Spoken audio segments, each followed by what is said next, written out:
Now, let's talk about this. Dr. Malcolm Davis is joining us at this hour on WION World is One. Let's talk about this and the impact that Blinken's visit will have in the future. Dr. Malcolm, good to see you and welcome to the broadcast. Now, the U.S. State Department called the talks candid, substantive, and constructive.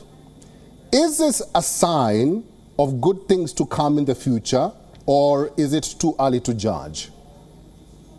Oh, it's definitely too early to judge. Look, I think that what these talks are more about is restoring a regular dialogue, particularly military-to-military dialogue, rather than achieving breakthroughs on key issues. I think that there was a very good reason why the Americans emphasized quite candidly low expectations about these talks. The fact that they've happened, they've lasted 2 days, they've had a series of discussions. We're yet to see if Blinken gets to meet President Xi, but irrespective of whether he does or doesn't, I think what this does is potentially sets the basis for future discussions, greater engagement, but it doesn't resolve the key issues that are challenging the US-China relationship, which is China's strategic ambitions in the Indo-Pacific, the issue of Taiwan, and the issue of the South China Sea.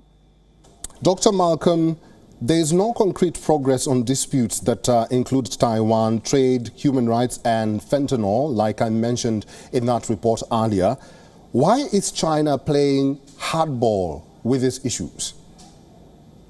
Well, essentially because it can.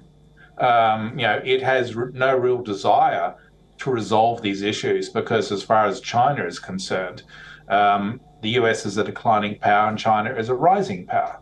And from China's perspective, its time in the sun is coming and it wants to be the dominant actor in the Indo-Pacific. It wants to end US strategic primacy in the Indo-Pacific that includes not only East Asia and the Western Pacific, but also the Indian Ocean as well. And India has some serious disputes with China over its land border. So I think that, from China's perspective, there is a degree there of arrogance in terms of, well, we're rising, why should we give concessions to the Americans? The Chinese will pocket as many concessions as the Americans are prepared to give them, but they will give nothing in return. Dr. Malcolm, you did mention this, that we are also expecting to see if at all the U.S. Secretary of State, Antony Blinken, will meet President Xi Jinping. What would be the significance of that meeting going forward for both the United States and China, if at all it happens? Look, if that happens, I think the main focus of that discussion would be establishing a basis for a visit by President Biden to Beijing to meet with President Xi in a state visit later this year, probably. That certainly is the discussion that's going within policy circles, that would be the next step. But I wouldn't expect any significant breakthroughs there. As I said, it really does come down to China's strategic ambitions, which are to dominate the Indo-Pacific region as essentially leading what they call a community of common destiny, to achieve the China dream, a rejuvenated China that is once again the dominant actor in the region, and to ensure that it controls Taiwan even against the wishes of the Taiwanese people. And I think that those key issues are all at the expense of US geostrategic interests.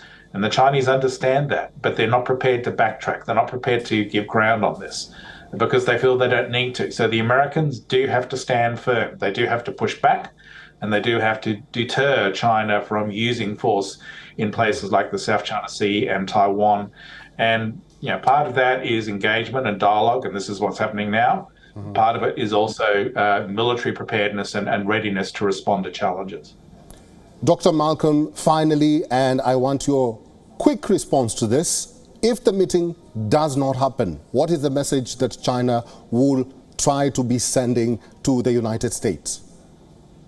Well, if the meeting between Xi and Biden doesn't happen, or between Xi and Blinken doesn't happen, then it does put a damper on the whole thing. And I think that when you would see diplomatically things go back into cold storage, and we'd return to very much to essentially a standoff. And I think that's where we'd end up.